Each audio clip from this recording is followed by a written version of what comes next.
Bonjour à tous, certains m'ont peut-être regardé en direct lundi matin sur LCI où on parlait avec Béatrice Le Châtelier de partir du bon pied pour la rentrée. Ça m'a donné envie de faire cette vidéo pour aller un petit peu plus loin parce qu'en direct on n'a pas le temps de tout dire. Donc il faut savoir qu'en effet plus de 80% des bonnes résolutions que l'on prend d'une année sur l'autre ne sont pas tenues. Alors pourquoi? Souvent elles sont prises un petit peu sur un coup de tête, comme ça, dans l'euphorie de l'été. Et malheureusement, ça va créer un sentiment de frustration, d'échec, de mauvaise image de soi. En fait, il y a vraiment trois choses à faire pour pouvoir tenir ces bonnes résolutions. La première, c'est clarifier les bonnes résolutions, et je dirais même la bonne résolution. Pas la peine d'en prendre plusieurs, prenons-en déjà une. Ça met toutes les chances de notre côté pour y arriver. Et quand je parle de bonnes résolutions, je dirais des résolutions qui sont bonnes pour nous avant tout, qui nous font du bien, qui sont des résolutions que l'on prend par une motivation intrinsèque et non pas à cause d'influences extérieures. Par exemple, je veux maigrir parce que ça me fait du bien pour mon corps et non pas pour ressembler aux stéréotypes des magazines.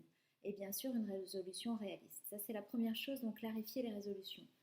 Deuxième chose, ça va être identifier vos ressources et renforcer ces ressources. Les ressources, c'est nécessaire pour tenir, parce que pour garder la motivation, la volonté, la confiance pour y arriver.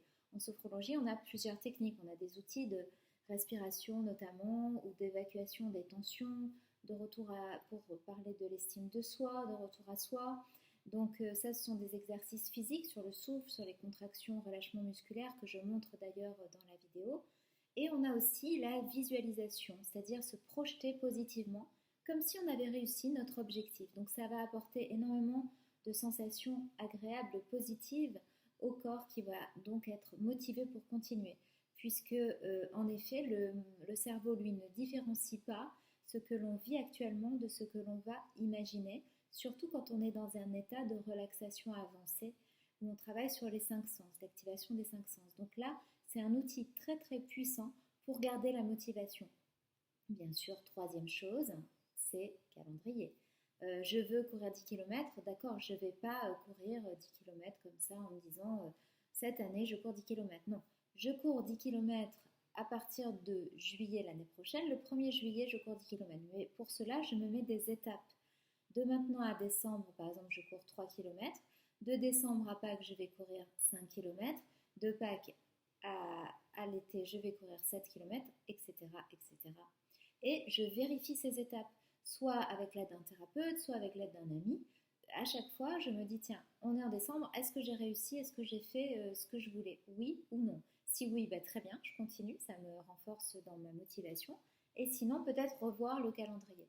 Donc faites ces trois choses-là, c'est-à-dire clarifier vraiment tout ce qui est bonne résolution et n'en prendre qu'une réaliste. Deuxièmement, identifier vos ressources, les renforcer par tout un tas d'exercices. Troisièmement, vous faire un calendrier et là vous avez toutes les chances pour inverser ces statistiques et de passer de 90% d'échecs à 90% de réussite au moins. Voilà, bah, peut-être à la prochaine fois.